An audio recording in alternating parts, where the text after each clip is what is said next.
오늘 뉴스 공장에서 김어준 총수도 극찬한 노종면 의원의 분석입니다. 결국 이 대북 송금 조작의 진짜 진범이 왜 조이대인지 중요한 분석 끝까지 봐주시고 여러분들의 생각 댓글로 부탁드립니다. 이 두꺼운 판결문을 뒤지고 또 뒤졌어요. 도대체 이 이메일에 대해서 어떻게 판단했는지 보고 싶어서. 너무 궁금하지 않습니까? 재판부는 저게 왔으면은 저거 진짜 맞아? 라고 물어야 되잖아요. 검찰한테 또는 변호인들한테 이것이 맞는지 물어봐야 되잖아요. 안 했어요. 없어요. 판결문에 없어요. 안 나와요. 아예 판단이 없어요. 그래 놓고 한 사람의 인생을 좌우하는 유죄 판결을 때린 거예요. 1심 판사 9년 판결을 때렸고요. 2심 판사 7년 8개월 때렸습니다. 인생 갖고 장난하는 것도 아니고. 1심 판결문에 나온 이 회의록에 대한 평가. 이 정도 회의록이면은 정상적인 판사면은 이거를 증거력을 인정해 줄 수가 있겠습니까? 정상적인 검사라면 이걸 증거로 제출할 수 있겠습니까? 제가 1, 2심 판결문에서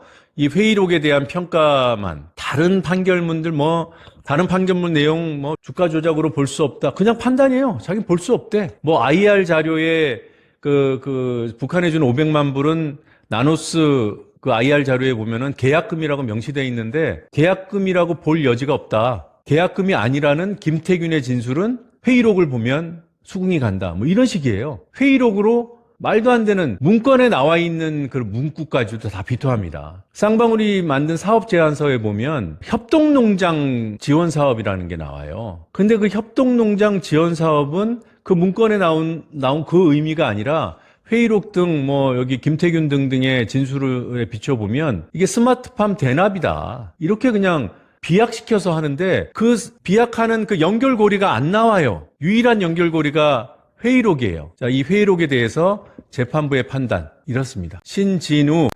재판관의 그 1심 판결문에 이렇게 써 있어요. 2019년 1월경 쌍방울 그룹으로부터 대북 사업을 추진하기 위한 해외 자금 유치 업무 요청을 받은 김태균의 진술과 당시 김태균이 작성한 회의록의 내용은 인도적 지원 차원에서 북한에 돈을 지급하였다는 관련자들의 진술에 부합한다. 관련자들의 진술도 신빙성이 의심받고 김태균의 진술도 신빙성이 의심받고 김태균의 회의록은 아예 출처불명인데 이것들 세 개를 묶어서 서로 부합한대요. 그럼 살인사건을 누구 하나 뒤집어 씌우려고 나도 봤다고 하고 쟤도 봤다고 하고 제3자도 봤다고 입을 맞추면 세 사람의 진술이 일치한다. 3인성호라는 말이 있잖아요. 그 꼴이에요, 그 꼴. 무슨 논리가 있어야죠. 회의록의 진실성이 의문받고 실제로 재판부에 이거 사후에 작성된 의문이 있다라고 변호인이 얘기하는데 왜 검증 안 하고 이따위로 쓰냐고요. 이건 김태균 회의록을 검증하고 신뢰한 게 아니라 그냥 맹신해버린 거예요.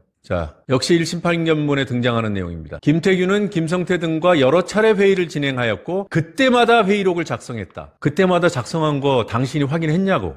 신진우 판사 당신이 직접 확인을 했냐고. 이 그때마다 작성됐다는 거는 범죄가 불거진 시점과 무관한 시점이라는 뜻을 갖고 있어서요. 이거 매우 중요한 부분이에요. 근데 이렇게 허술하기 짝이 없는 문건을 가지고 그때마다 작성했다고 신빙성을 부여를 해줘요. 또 그게 한 군데만 나오는 게 아니에요. 역시 신진우의 1심 판결문입니다. 김태균이 김성태 등과 회의하고 그때그때 작성한 회의록에는 이화혁의 부탁으로 경기도와 함께 인도적 지원을 했다 이런 취지의 내용이 다수 기재되어 있다. 회의록이 의심받아야 되는 마당에 그때그때 작성했다고 공신력을 인정해줘버리고 거기에 이화영이 부탁한 내용이 들어있다라고 이렇게 갖고 끌고 가는 거예요. 2심 판결은 어땠을까요? 2심 판결은 원심에 지금 제가 설명드린 이 판단 내용들을 빼곡히 적어놓고 원심의 판단은 정당했다. 재판장 문주형. 이 재판장 문주형은요, 조희대 대법원장이 대법원장 되고 처음 발탁해서 수원 고법의 재판장으로 심어놓은 사람입니다. 앉힌 사람입니다. 그래서 저는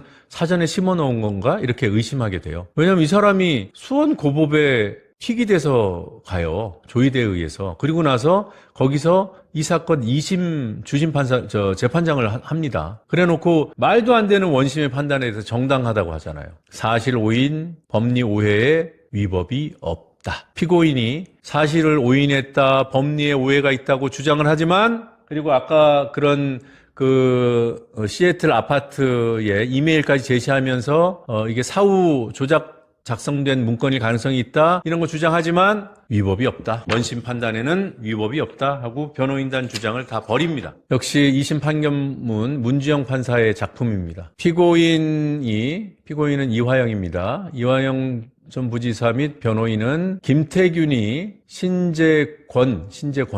신재권으로부터 전송받은 회의록 이거를 그대로 증거로 제출한 게 아니라고 이미 주장했어요. 아까 설명드린 대로 그거 이상하잖아요. 원본 파일이 있는데 왜 그걸 안 내냐고.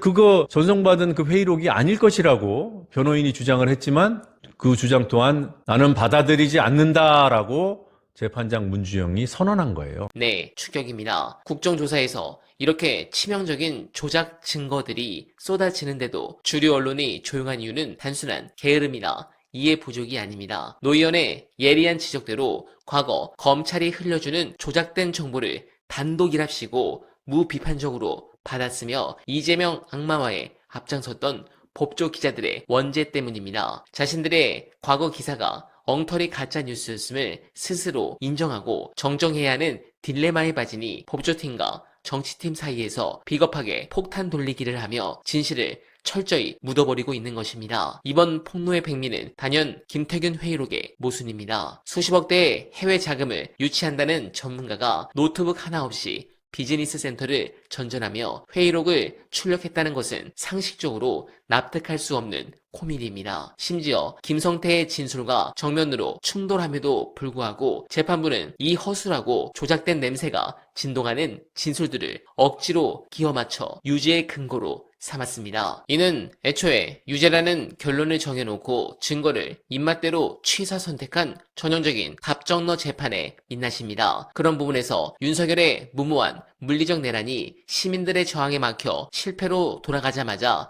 불과 며칠 만에 수원고법이 1심보다 무거운 형을 때린 것은 결코 우연의 일치가 아닙니다. 신진우 판사에서 시작해 문주영, 강영재를 거쳐 조희대 대법원장의 오른팔인 박영재 대법관으로 이어지는 이 라인업은 실패한 무력 도발을 법복 입은 쿠데타로 대신하려 했던 거대한 사법 카르텔의 치밀한 플랜 B라고 볼 수밖에 없습니다. 결국 이 모든 조작과 은폐의 정점에는 기득권을 지키기 위해 헌정 질서를 유린한 자들이 있습니다. 지선 이후 조희대 대법원장에 대한 탄핵 소추를 포함해 이 사법, 언론, 검찰, 삼각 카르텔에 대한 전면적인 심판이 반드시 이루어져야 합니다. 여러분들은 어떻게 생각하십니까? 공감하셨다면 소중한 어날바 후원 부탁드립니다. 댓글에 고정된 내용을 통해 많은 사랑 부탁드리며 어날바는 오늘도 최선을 다하겠습니다. 여러분 고맙습니다.